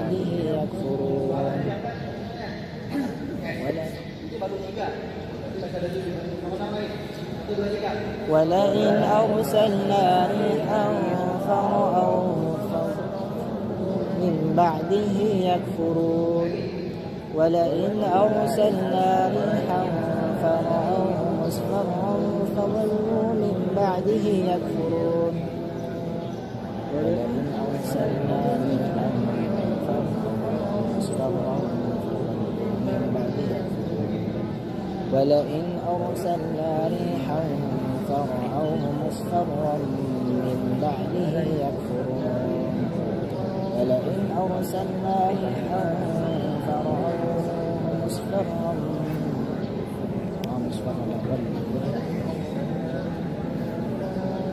ولئن أرسلنا ريحا فرأوه مصفرا لظلوا من بعده يكفرون ولئن أرسلنا ريحا فرأوه ولئن أرسلنا ريحا Jadi teman-teman, nggak ada aturan di sini. Kalau Anda baca 3 kali dengan cara biasa, 5 kali. Jadi Anda sendiri yang menentukan sampai Anda ayatnya terbayang. Gitu. Jadi nggak harus patokannya 5, 1 kali juga boleh. Bisa? Jadi saya kasih contoh biar mudah saja nih. Sekarang ayat yang kedua. Ayat yang kedua, saya bacakan lagi. Oke? Upayakan teman-teman, saat Anda membaca dengan matang, sudah mulai dihafal, sudah mulai direkam atau scan. فَإِنَّكَ لَا تُسْمِعُ الْمَوْتَى وَلَا تُسْمِعُ الصُّمَّ الدُّعَاءَ. Kalau jumlah ayat yang Anda hafal dalam halaman itu jumlahnya di bawah 10, maka cara menggabungkan dan menghubungkannya Anda bagi 2. Oke, itu kan 10 ya. Oke. Caranya misalnya jumlahnya 10. 10 misalnya berarti Anda bagi 2. 5 dan 5. 5 ayat pertama Anda lancarkan dari mulai Al-Sabda Al-Ghifar sampai ayat kelima Anda lancarkan. Oke. Setelah Anda lancarkan, tinggalkan. Lancarkan dari 6 sampai 10. Oke. Setelah lancarkan sampai 10, sekarang Anda gabung 1 sampai 10. Bisa dipahami? Oke, itu cara menggabungkannya kalau jumlahnya 10 ayat. Jadi ayat 1 sampai 5 Anda lancarkan. Setelah lancar, tinggalkan. Lancarkan dari 6 sampai 10. Setelah lancar, sekarang gabung 1 sampai 10 sebelum di stop. Kalau jumlahnya 9, berarti 5 dan 4. 5-nya dulu lancarkan, tinggalkan yang 5, kemudian lancarkan 4, gabung 1 sampai 9. Kalau jumlahnya 8, 4 dan 4, lancarkan 4, tinggalkan, lancarkan 4 berikutnya, gabung 1 sampai 8. Kalau jumlahnya 7, berarti 4 dan 3, lancarkan 4, tinggalkan yang 4, lancarkan 3, setelah itu gabung 1 sampai 7. Kalau yang Anda hafal jumlahnya 1 halaman ayat, 3 dan 3. Ya, 3 ayat lancarkan, dan 3 ayat berikutnya gabung 1 sampai 6. Kalau jumlahnya 5, 3 dan 2, lancarkan 3, lancarkan 2, gabung 1 sampai 5. Kalau jumlahnya 4, berarti 2 dan 2, lancarkan 2, tinggalkan, lancarkan dari 2, gabung 1 sampai 4. Kalau jumlahnya 3, seperti halaman pertama juz 5 atau halaman pertama surah Al-Maidah sama dengan An-Nisa akhirnya jumlahnya 3 ayat, maka sekarang menggabungkan dan menghubungkannya per ayat. Yang pertama lancarkan ayat kedua gabung 1 dan 2, lancarkan ayat ketiga gabung 1, 2 dan 3. Kalau jumlahnya 2 ayat, 1 dan 1 lancarkan lagi gabung 1 dan 2. Kalau jumlahnya 1 halaman, 1 ayat, ada nggak? Ada kan? Ya, ayat 282. Ya, itu 1 halaman 1 ayat. Caranya per 5 baris. 5 baris pertama lancarkan. Siap. Lancar, tinggalkan. 5 baris kedua lancarkan. Setelah itu baris 1 sampai baris 10. Setelah itu lancarkan baris kelima, baris yang 5 terakhir setelah sampai 15. Setelah itu gabung 1 sampai baris 15. Ini yang kita Nah sekarang kalau jumlah yang Anda hafal ayatnya dalam satu halaman lebih dari 10,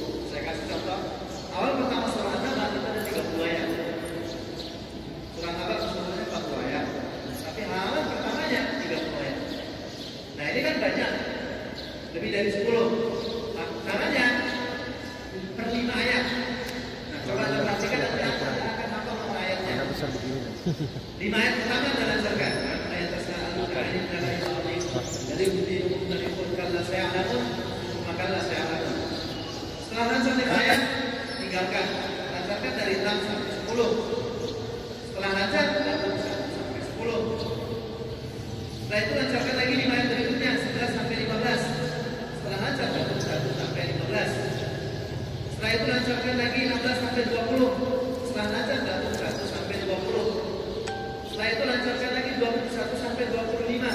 Setelah lancar lakukan 1 sampai 25. Setelah itu lancarkan 26 sampai 30. Setelah lancar lakukan 1 sampai 30. Dengan cara seperti ini Anda akan menghafal ayatnya. Bagaimana bisa? Misalnya ayat kelima surah An-Naba, "Ummakallah saya." Ayat ke-10, "Waja'alna al-laila libasa." Ya. Ayat ke-15, "Linukhrija bihi habban wa nabata." Ayat ke-20, "Wasuyyiwatil jibalu fakanat saraba." Ayat ke-25, "Inna hamimahu wa ghassaqa." Ayat ke-30, "Wadhuqu falan nazidakum illa 'adzaban." Kenapa kita tahu? Karena kita berhenti pada kelipatan 5. Kita berhenti kelipatan 5, 10, 15, 20, 25, 30 dan seterusnya. Bisa dipahami? Oke. Sebelum masuk zuhur, kita masih ada waktu. Oke, saya kasih 10 menit. Sebelum nanti kita akan lanjut ke sistem pada zuhur. Oke. Bagaimana ayat yang Anda hafal sekarang itu kan nggak boleh hilang dan terlupakan. Anda bisa pakai di maghrib, jadi imam atau isya atau tarawih. Besok Anda bisa dan Anda pakai mushaf lagi. Nanti kita akan praktekkan itu bagus. Sekarang saya kasih waktu 10 menit untuk menggabungkan ayat-ayat yang sudah Anda hafalkan. Kalau Anda sudah dapat satu halaman berarti belajar 10 gimana nih? Sekarang hitung aja berapa ayat yang Anda hafal. Lakukan itu. Kalau di bawah 10 berarti bagi 2. Kalau di atas 10 berarti lakukan 5 ayat. Bisa dipahami? Oke, saya kasih waktu 10 menit dari sekarang. Setelah itu kita istirahat. Nanti kita akan mulai baru. Oke, silakan dimulai. Satu kali kita mengulang. Ada pemanasannya dulu. Kita sudah istirahat sholat barusan, ya. Mudah-mudahan hafalan Al-Qurannya tidak istirahat ya. Masih ingat nggak? Oke. Kalau saya tantang nih, apakah yang tadi itu bisa disetorkan atau enggak? Oke, sekarang. Oke, belum ya. Nah, sekarang saya akan kasih waktu lagi kurang lebih 5 sampai 10 menit untuk mereview, ya. Untuk mereview sebelum kita masuk ke sistem. Kita akan masuk ke sistem hafalan Al-Quran mutqin, tidak mudah hilang dan terlupakan. Supaya sistemnya maksimal, bagus, kita akan perbaiki dulu hafalan yang tadi sudah kita hafalkan. Kemudian saya kasih waktu untuk menggabungkan dan menghubungkan, ya. Sebelum kita masuk ke sistem dan kita akan setorkan hafalan kita, saya akan kasih waktu 10 menit kurang lebih untuk kembali mereview, menggabungkan, menghubungkan ayat-ayat Al-Quran yang sudah kita hafalkan. Boleh? Oke, waktunya 10 menit. Setelah itu baru kita akan langsung masuk ke sistem. Oke, sebelum kita mulai, silakan lakukan relaksasi teknik pernapasan dulu minimal 3 kali.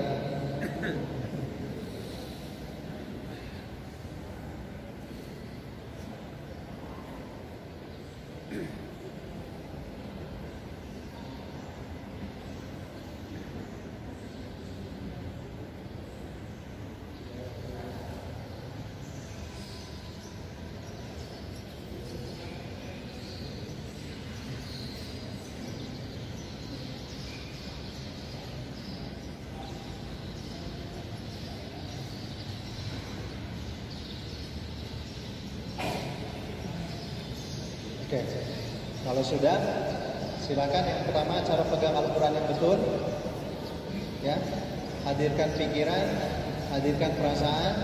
Kita akan mulai menggabungkan dan menghubungkan. Seperti yang saya sampaikan tadi, kalau jumlahnya di bawah 10 ayat bagi 2, kalau jumlahnya di atas 10 ayat, ya lakukan per 5 ayat. Oke, silakan saya kasih waktu 10 menit dari sekarang. Barusan ini, yang barusan kita hafal, itu sifatnya masih gampang hilang atau gampang lupa.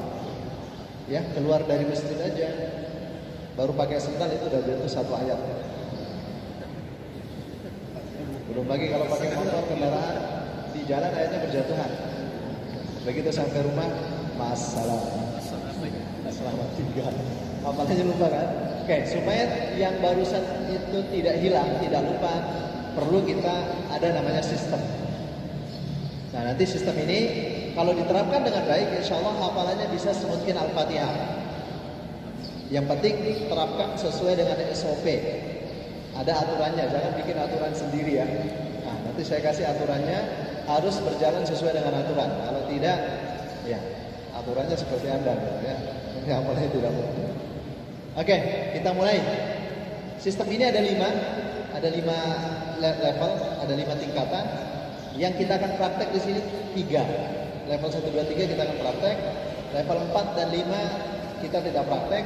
Bukan karena saya tidak mau, bukan. Karena belum sampai di sana gitu. Tapi saya akan sampaikan ilmunya. Cara prakteknya nanti saya akan sampaikan semua. Oke, kita masuk ke level yang pertama. Oke, level pertama dalam menghafal Al-Quran itu disebut dengan level Al-Hifz. Level pertama dalam menghafal Al-Quran itu disebut dengan level Al-Hifz. Oke, kalau Anda lihat gambar ini orang lagi ngapain? Menyetor hafalan kan? Nah, level Al-Hifz adalah level di mana kita menyetorkan hafalan Al-Quran kita. Ada satu syaratnya sebelum saya sampaikan yang lain. Di level Al-Hifz ini yang boleh memegang Al-Quran itu hanya guru, musyrif atau musyrifah. Jadi santri yang mau menyetorkan hafalan Al-Qurannya tidak boleh memegang Al-Quran. Dan tidak ada Al-Quran yang nempel di badannya. Apakah itu di saku atau di handphone, enggak. Jadi dia store hafalan plus store mushafnya. Jadi store hafalan, Al-Qurannya juga di store gitu. Jadi nggak boleh dia store hafalan, Al-Quran dia pegang. Meskipun dia nggak suka, ini pelanggaran. Meskipun Al-Qurannya ada di kantong, ini pelanggaran. Jadi storekan hafalan Anda dan storekan mushaf Anda. Ya, tidak boleh Anda memegang, melihat atau membuka Al-Quran. Biarkan yang melihat, membuka itu musyrif atau musyrifah. Boleh? Oke, sekarang silakan storekan hafalan Al-Quran yang Anda hafalkan tadi dengan tetangga Anda di samping kiri kanan Anda secara bergantian. Berapapun yang Anda hafal, silakan storekan secara bergantian. Oke?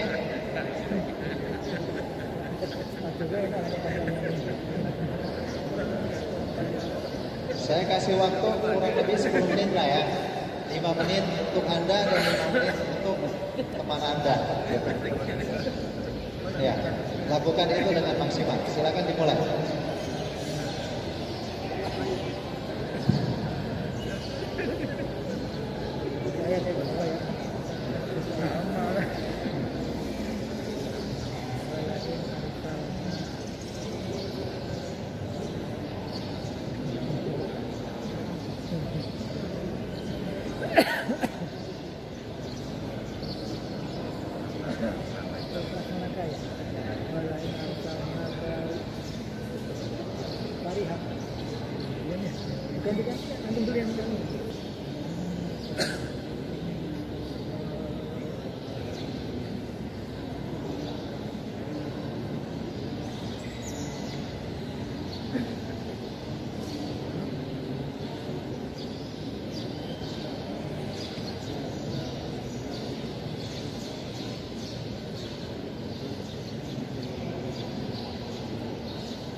Maksimal salahnya 3.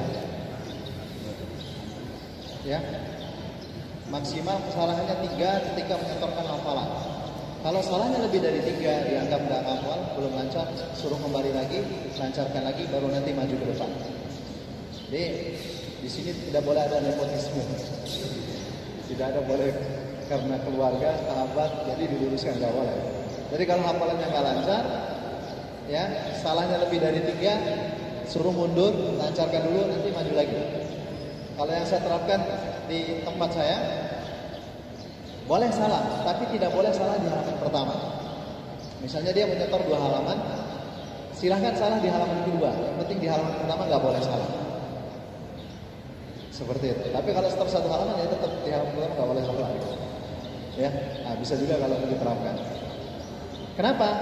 Karena kalau lancar 1 halaman di store-nya lancar itu 2 menit selesai atau 3 menit paling lama. Kalau lancar, Al-Mulk kalau lancar banget 5 menit 6 menit selesai.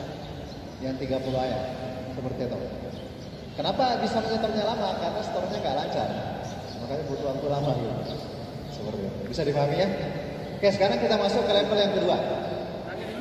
Di level pertama ini hafalan Al-Quran masih berada di memori ingatan jangka pendek. Begitu Anda store sekarang, itu saya tidak menjamin. Begitu Anda sampai rumah bisa diulang lagi, saya nggak jamin itu. Nah, kita akan transfer hafalan tersebut ke dalam memori ingatan jangka panjang dengan level yang kedua. Kita masuk ke level yang kedua. Oke, level kedua dalam menghafal Al-Quran. Level kedua dalam menghafal Al-Quran ini itu disebut dengan level at-tikrar. Level kedua dalam menghafal Al-Quran itu disebut dengan level at-tikrar.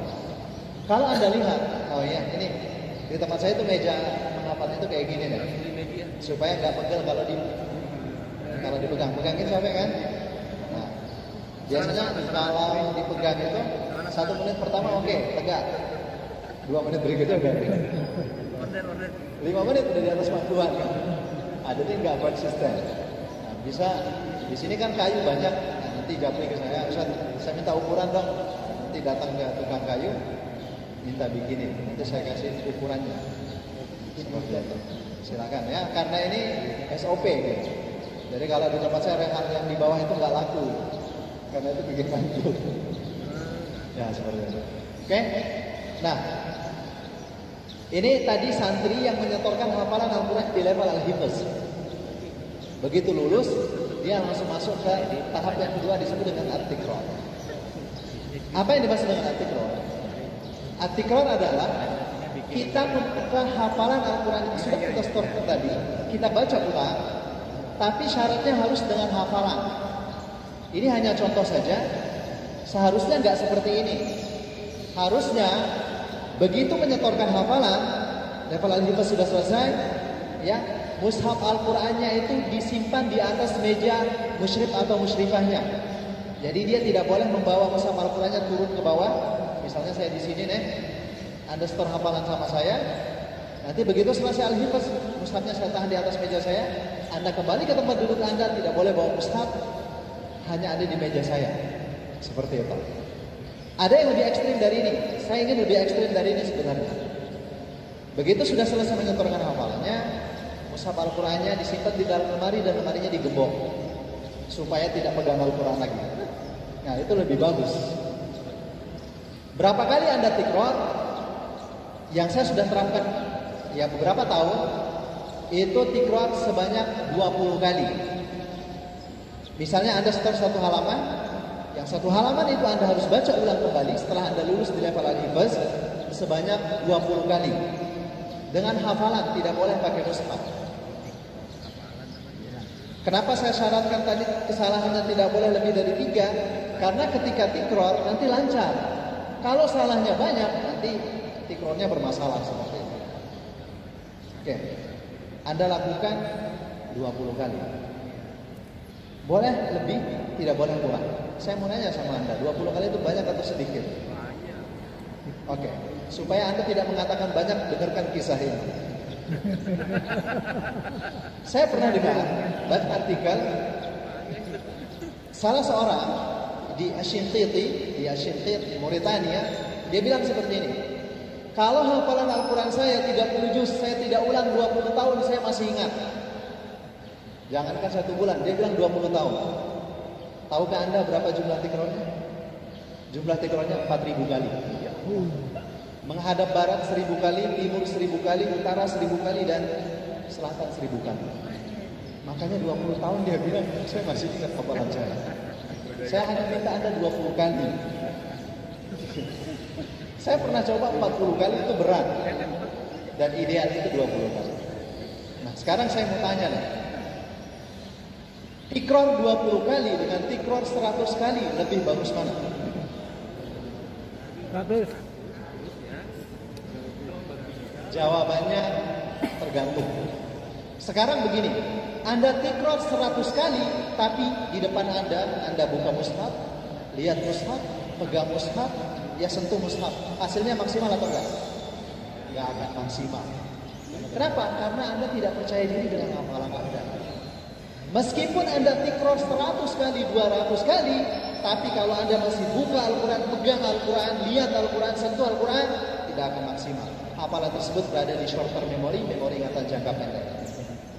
Tikror 20 kali tanpa mushaf, tanpa memegang, tanpa melihat, tanpa membuka mushaf Al-Quran, itu lebih bagus. Kenapa? Karena Anda percaya diri. Hafalan tersebut ditransfer ke dalam memori ingatan jangka panjang. Ketika Anda disuruh jadi imam, tidak perlu persiapan, langsung aja maju. Kalau salah nanti urusannya beda. Nanti ditegur makmum. Tapi insya Allah enggak, karena dia sudah percaya diri. Ini masalah percaya diri. Hafalan Al-Quran itu semakin kita percaya diri, semakin mungkin. Tapi kalau kita tidak percaya diri, meskipun Anda murojaah berpuluh-puluh kali, nggak akan mungkin. Jadi kuncinya cara teknis tikror tanpa mushaf. Oke? Jadi saya sudah bilang dalam tikror itu tidak boleh memegang, melihat, membuka, memegang mushaf Al-Quran. Sekarang hal yang pertama kali Anda lakukan, jauhkan mushaf Anda. Jauhkan mushaf Anda. Anda hanya boleh membuka buku tulis dan pulpen untuk menghitung jumlah tikror Anda. Menghitung harus akurat, jangan dikira-kira. Ya, saya tanya, kamu tikrornya udah berapa? Sudah banyak, Ustaz. Berapa?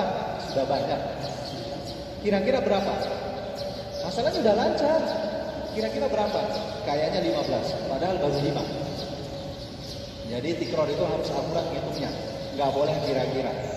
Ya, seperti itu. Nah, maksud saya harus ditulis. Kalau di tempat saya pakai tasbih digital. Jadi anak-anak kalau ngapal itu dikasih tasbih digital, nah hitung jumlah tikror Anda supaya nanti ada bukti bahwa oke, saya tinggalkan tikror sekian. Dan tidak boleh dibesokin. Kalau hari ini baru dapat 19, besok bilang oke, besok aja 1. Enggak, besok kalau ulang, kalau baca harus ulang dari yang pertama. Enggak boleh dibesokin karena basi kalau ada besok. Bisa? Oke, sekarang silakan tikror, jauhkan mushaf Al-Quran Anda. Tidak boleh memegang, melihat dan membuka mushaf Al-Quran kecuali lupa atau salah atau ragu-ragu. Anda boleh buka kalau lupa, salah atau ragu-ragu hanya untuk ngecek dan konfirmasi. Seperti itu. Bisa? Karena setelah ini nanti saya akan uji hafalan Al-Quran Anda. Ya, baca mundur dari bawah ke atas terbalik. Coba aja nanti begitu Anda dapat tikror 5, tikror 10, coba Anda baca dari bawah ke atas terbalik, itu automatically without thinking. Jadi Anda bisa tanpa pikir pun sudah bisa. Seperti itu. Yang penting Anda lakukan sesuai dengan SOP. Boleh? Oke, sekarang saya persilahkan Anda, silakan hitung akurat berapa jumlah tikror Anda, dan Anda tidak boleh membuka Al-Quran kecuali pas Anda lupa, salah atau ragu-ragu. Seperti itu. Silakan dimulai.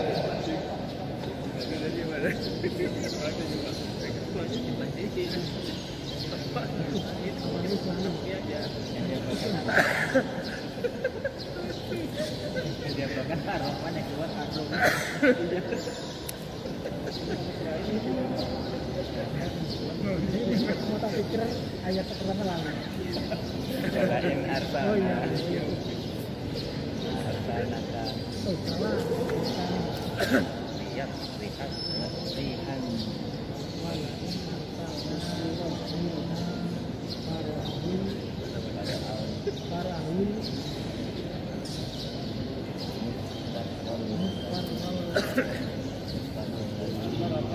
Bisa 20 sampai 40 menit untuk baca 20 kali. Jadi kalau Anda hafal satu halaman, tikrornya 20 sama dengan 1 juz. Karena 20 halaman ya. Kalau di tempat saya itu targetnya nggak banyak, sehari cuma 5 halaman. Tapi di Tikro 20 sama dengan 5 juz. Nah, seperti itu. Ya. Oke, kalau belum sempurna nanti silahkan selesaikan di rumah. Kalau baru dapat 10 berarti nanti PR-nya di rumah 10. Kalau baru dapat 15 berarti nanti disempurnakan. Ya, karena waktu kita terbatas. Oke. Sampai sini paham ya tikror itu apa? Oke. Tikror itu juga bisa dibaca dalam sholat. Bagus banget kalau dibaca dalam sholat-sholat sunnah. Tapi biasanya kalau mau tikror dari bilangan ke-6, hitungan ke-6 ke atas itu lebih bagus daripada kalau kita sholat tikror yang pertama itu masih banyak lupa. 1 sampai 5 masih banyak lupa. Khawatirnya pas kita mau sholat ini lupa lagi ini apa? Kan nggak bisa buka gitu. Nah, saran saya nanti sebaiknya dari hitungan ke-6 kalau mau tikror dalam sholat. Oke, karena 1 sampai 5 masih biasanya terjadi lupa, ragu-ragu atau salah. Oke, bisa ya? Sekarang kita masuk ke level yang ketiga.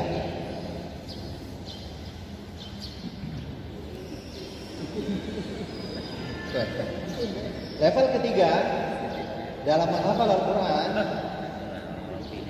itu disebut dengan level Ar-Rabat. Level yang ketiga dalam menghafal Al-Quran itu disebut dengan level Ar-Rabat. Ar-Rabat itu artinya mengikat. Kan biasanya begini nih. Kalau kita ngafal, hari ini kita store misalnya 1 halaman kan, besok kita store lagi 1 halaman. Biasanya hafalan yang kemarin-kemarin itu hilang kan, lupa. Betul nggak? Nah, fungsi daripada Robert ya supaya hafalan yang sudah pernah kita hafal itu tidak hilang atau tidak lupa, makanya ada namanya level Ar-Rabat. Ini tujuannya untuk mengikat hafalan-hafalan yang sudah kita pernah hafalkan. Saya kasih contoh begini. Misalnya Anda menghafal juz 30. Anda mulai dari surah An-Naba. Oke. Setelah Anda hafal surah An-Naba, Anda setorkan kepada ustadz atau ustadzah Anda. Itu disebut level apa? Level pertama tadi apa? Al-Hifz.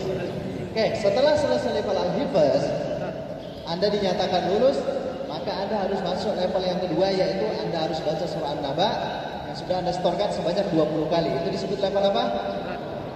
At-Tikror. Oke. Setelah itu, besok Anda akan menghafal surah An-Nazi'at, surah yang kedua. Sebelum Anda menghafal surah An-Nazi'at, Anda harus baca surah An-Naba di hari besok itu minimal 1 kali. Nah, bacaan Anda itu disebut Ar-Rabat karena Anda ikat. Paham nggak? Oke. Kemudian setelah itu baru Anda menghafal An-Nazi'at. Setelah Anda hafal An-Nazi'at, Anda setorkan sama ustadz atau ustadzah Anda, disebut level apa? Al-Hifz untuk surah An-Nazi'at.